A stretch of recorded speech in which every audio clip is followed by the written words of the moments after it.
حضرت ابراہیم اپنے رب کریم کی بارگاہ میں عرض کرتے ہیں مالک مجھے دکھا تو مردے کیسے زندہ کرے گا، کیفا، وہ کیفیت دکھا، وہ انداز کیا ہوگا۔ اللہ اکبر۔ قال اولم تؤمن، تو اللہ نے فرمایا کہ آپ کا یقین نہیں، آپ ایمان نہیں رکھتے۔ قال بلا ولکن لیطمئن قلبی، کہا مالک ایمان تو ہے پر میں اطمینان قلبی کے لیے پوچھ رہا ہوں تاکہ میرے دل کو قرار ہو جائے، میں وہ کیفیت دیکھ لوں، وہ کیفیت۔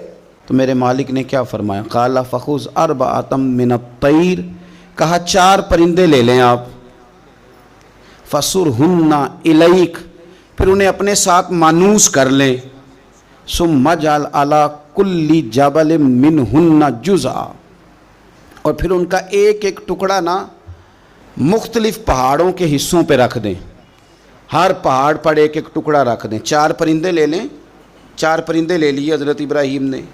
مفسرین نے لکھا ہے مور تھا، کبوتر تھا، کوا تھا، مرغا تھا، 4 پرندے لے لیے، آپ سے وہ پیار کرنے لگے، مانوس ہو گئے، پھر ان کو اللہ کے حکم سے ذبح کیا، کھال اتاری، ان کا قیمہ بنایا، گوشت کو آپس میں مکس کر دیا، پھر ان کو مختلف پہاڑوں پہ رکھا ایک ایک جز، پھر فرمایا ثم ادعوہن یاتینک سعیا، پھر آپ نہ وہاں رکھ کے ان کو بلائیے، وہ آپ کی طرف دوڑتے ہوئے چلے آئیں گے۔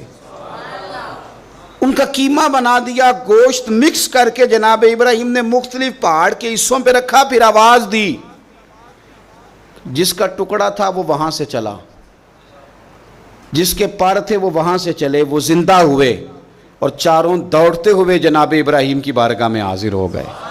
اب میرے رب کریم نے فرمایا وَعْلَمْ أَنَّ اللَّهَ عَزِيزٌ حَكِيمٌ، جان لو کہ اللہ تعالیٰ سب سے غالب حکمت والا ہے۔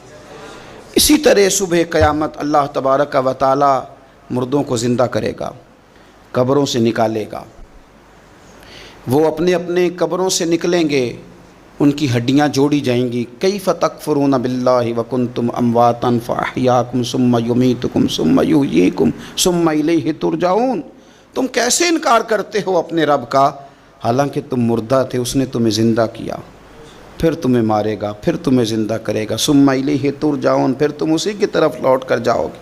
صبح قیامت وہ کھڑا کرے گا۔ جناب ابراہیم کو وہ نقشہ دکھایا گیا، فرمایا یوم نحشر المتقین الی الرحمن وفدا، جو متقی پرہیزگار ہوں گے نا، اللہ سے ڈرنے والے، انہیں جب رب کی بارگاہ میں پیش کیا جائے گا تو مہمان بنا کے پیش کیا جائے گا۔